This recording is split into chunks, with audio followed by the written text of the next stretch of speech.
Las Vegas, November 15th, 1971. The Circus Maximus Theater at Caesar's Palace held 2,500 people that night, every seat filled, every table glowing under amber lights. Andy Williams stood center stage in his perfectly tailored tuxedo, the orchestra behind him soft and steady. He was halfway through Moon River, that gentle melody that had become his signature, when something made him stop. Not a missed note or a technical problem. Something in table 15, third row center, caught his eye. A young man, maybe 19, sitting alone at a table set for four, not moving, not responding to the music, just staring ahead with the kind of stillness that spoke of endings rather than beginnings. Andy had seen that look before, in mirrors during his own dark moments, in the faces of soldiers coming home from Vietnam, in the eyes of people who had already made their final decision. Without breaking stride, Andy raised his left hand slightly, a gesture so subtle that most of the audience missed it entirely. But the security team didn't miss it. They had worked with Andy long enough to recognize his signals. Within 30 seconds, a man in a dark suit was moving toward table 15, not rushing, not creating a scene, just walking with purpose through the dimly lit showroom. Andy kept singing, his voice steady and warm, as if nothing had happened. But his eyes stayed on table 15 until he saw the young man being quietly escorted out. Not resisting, just going along like someone who had already surrendered to whatever came next. The song ended to thunderous applause. Andy smiled, nodded to the orchestra, and continued with his set as if the last 3 minutes had been perfectly routine. But they hadn't been routine at all. They had been the moment when Andy Williams chose to trust his instincts about human desperation, the moment when he decided that no performance, no matter how important, mattered more than a life that might be slipping away in the third row. After the show, after the final bow and the standing ovation, Andy didn't head to his dressing room as usual. Instead, he found Jerry Martinez, his head of security, backstage near the loading dock where the young man from table 15 was sitting on a metal folding chair, looking smaller and more lost than he had in the showroom. "His name is Michael Patterson," Jerry said quietly. 19 years old, from Fresno. Bought the ticket 3 days ago, paid cash. Came alone.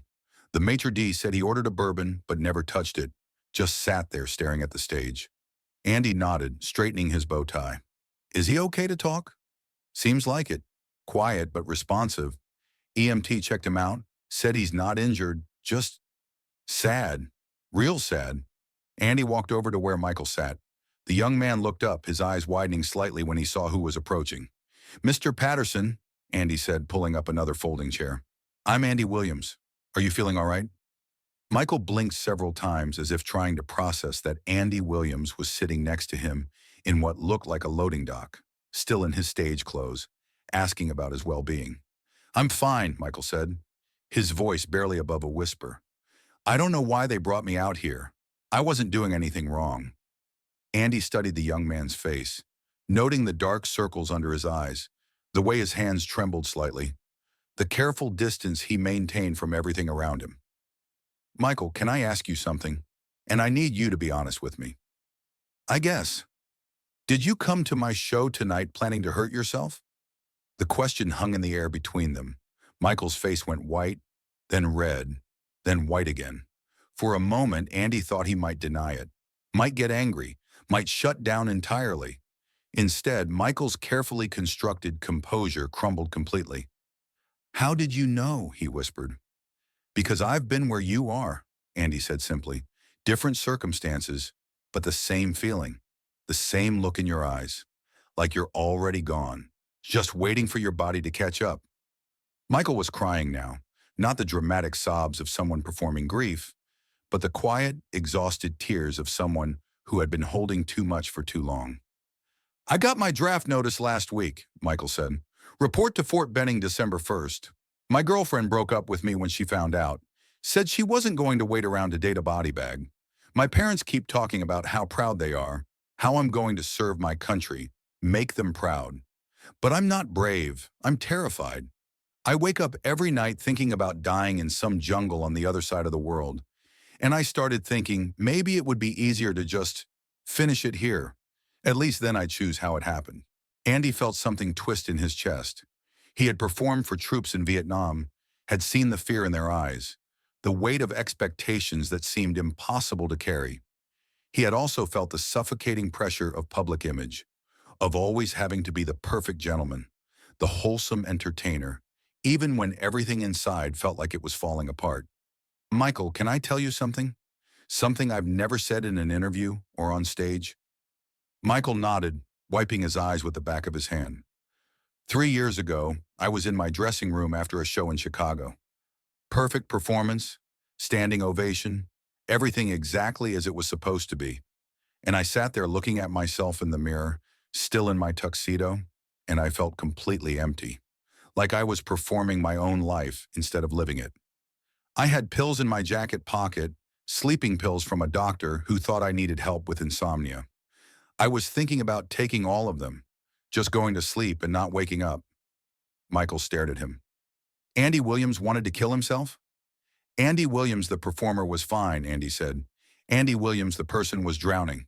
All the success, all the applause, all the smiling faces. And I felt more alone than I'd ever felt in my life. You know what stopped me? What? A janitor knocked on my door. Old guy named Henry, been working at that theater for 30 years. He said he wanted to thank me because his granddaughter loved my music, and listening to my records helped her through her parents' divorce. He said music had the power to save people, and he wanted me to know that my music had saved his granddaughter. Andy paused, remembering that night, that conversation that had pulled him back from an edge he hadn't even realized he was standing on. I realized that if my music could save someone I'd never met, maybe I needed to stick around long enough to save a few more people. Maybe my own pain could become something useful. Michael was listening intently now, his tears slowing. The draft is scary, Andy continued. War is terrifying. But you know what else is scary? Never finding out who you could become if you gave yourself the chance. Never discovering that the fear you're feeling right now, the overwhelming sense that you can't handle what's coming, might be wrong. But what if I die over there? You might, Andy said honestly. War is unpredictable and cruel, and good people die for no reason. But Michael, if you kill yourself tonight, you definitely die, and you never find out what might have happened instead. You never get the chance to come home, to meet someone new, to discover that you're braver than you think you are, to help someone else who's sitting where you're sitting right now. Andy reached into his jacket pocket and pulled out a small card, cream-colored with gold embossing. It was one of his personal business cards, something he rarely gave out. I want you to keep this, he said, handing it to Michael. My private number's on the back. I want you to call me before you make any permanent decisions about your life. Day or night doesn't matter. If I'm performing, someone will get me. If I'm sleeping, wake me up. Promise me you'll call before you do anything you can't undo. Michael took the card, turning it over in his hands like it was something precious. Why do you care? You don't even know me. Because someone cared enough about me to knock on my dressing room door and remind me that I mattered to people I'd never met. Because you came to my show tonight, which means something in my music spoke to you, and that makes you important to me. Because no 19-year-old should have to carry this kind of pain alone. They sat in comfortable silence for a moment, the sounds of the Las Vegas night filtering in through the loading dock doors. What do I do now? Michael asked. Now you go back to your hotel, get some sleep, and tomorrow you call the number I gave you. We'll talk about options, about resources, about ways to get through the next few weeks without making any irreversible choices. There are counselors who specialize in helping people deal with draft anxiety, support groups for guys in your situation. You're not the only one feeling this way. And if I still get drafted, then you serve with honor, but you serve with the knowledge that people back home are thinking about you, praying for you, waiting for you to come back. You serve knowing that your life has value beyond what you can see right now. Andy stood up, straightening his jacket. Michael, can I ask you to do something for me? Sure. When you got to the theater tonight, what were you planning to do during the show? Michael hesitated. I brought pills. Plan was to take them during Moon River. It's always been my favorite song, and I thought if I was going to go, at least I'd go listening to something beautiful. Andy felt his throat tighten. Instead, you're leaving here alive, with a phone number and a promise that tomorrow will be different from today. That's not an accident, Michael. That's a reason to keep going. How did you know to stop the show? How did you see me in all those people? Because I know what giving up looks like. I know the posture, the stillness, the way someone sits when they've already left, but their body hasn't caught up yet. And I decided a long time ago that if I ever saw that look again, I would stop whatever I was doing and try to help. Security escorted Michael back to his hotel that night, with instructions to check on him in the morning. Andy went back to his suite at Caesars, but instead of his usual post-show routine, he sat by the window looking out at the neon glow of Las Vegas and thinking about the thin line between performing and living, between helping and being helped. 3 days later, Andy's phone rang at 6 a.m. Michael Patterson, calling from a payphone outside his hotel in Fresno. "Mr. Williams, you said to call." "I'm glad you did, Michael. How are you feeling?" "Scared, but alive. I've been thinking about what you said, about not knowing who I could become if I gave myself the chance. I called a counselor yesterday, made an appointment for this afternoon." "That's good. That's really good. And I've been thinking about the pills. I flushed them down the toilet last night. Seemed like the right thing to do." Andy smiled, feeling something loosen in his chest that had been tight since that night at Caesars. They talked for 20 minutes. Michael had questions about coping with anxiety, about finding meaning in uncertain times, about how to tell his parents he was struggling without disappointing them. Andy had answers, or at least perspectives, drawn from his own battles with expectation and fear. "Mr. Williams, can I ask you something?" "Of course. That janitor who knocked on your door in Chicago, the one who saved your life. Do you ever wonder if maybe that wasn't an accident either? Like maybe he was supposed to be there at exactly that moment?" Andy had wondered about that many times over the years, about the timing, about how Henry had appeared exactly when Andy needed him most. "I think maybe the universe has a way of putting the right people in the right place at the right time, Senor Yern," Andy said. "And maybe our job is to pay attention when those moments happen and to be ready to be that person for someone else when the time comes."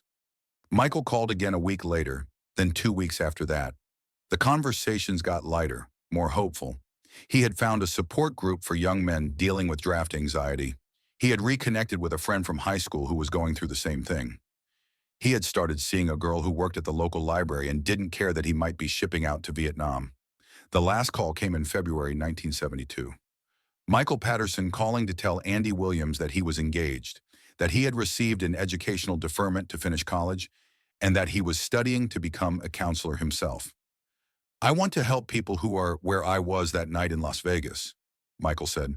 "I want to be the person who knocks on the door when someone needs it most." "That sounds perfect," Andy said. "That sounds exactly right." Years later, when Andy was asked about his most meaningful performances, he never mentioned the sold-out concerts or the television specials or the Grammy nominations. He talked about a night in Las Vegas when he stopped singing Moon River because someone at Table 15 needed him to notice, needed him to care, needed him to prove that music could do more than entertain. Michael Patterson became Dr. Michael Patterson, spending 30 years as a crisis counselor in Fresno, specializing in young adults dealing with suicidal ideation. He helped hundreds of people find reasons to stay alive, to keep fighting, to believe that tomorrow might be different from today. On his office wall, framed and faded with age, hung a cream-colored business card with gold embossing and a phone number written on the back in Andy Williams' careful handwriting. Every November 15th, Dr. Patterson would take out that card. Remember a night when a stranger in a tuxedo cared enough to stop his show and ask if a kid from Fresno was okay? And he would think about all the ways that single moment of attention had rippled outward, creating lives and saving lives and proving that sometimes the most important thing a performer can do is stop performing and start caring.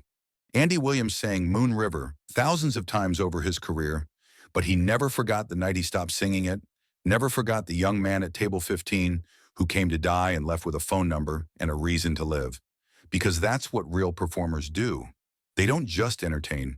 They pay attention. They care. They use their platform not just to make people feel good, but to help people stay alive long enough to find reasons to feel good on their own.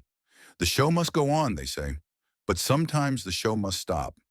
Sometimes the music can wait while you save a life. Sometimes the most beautiful song you can perform is the silence that says, I see you, I care about you, you matter. Table 15, third row center, November 15, 1971. The night Andy Williams proved that the distance between performing and living is just one moment of genuine human connection.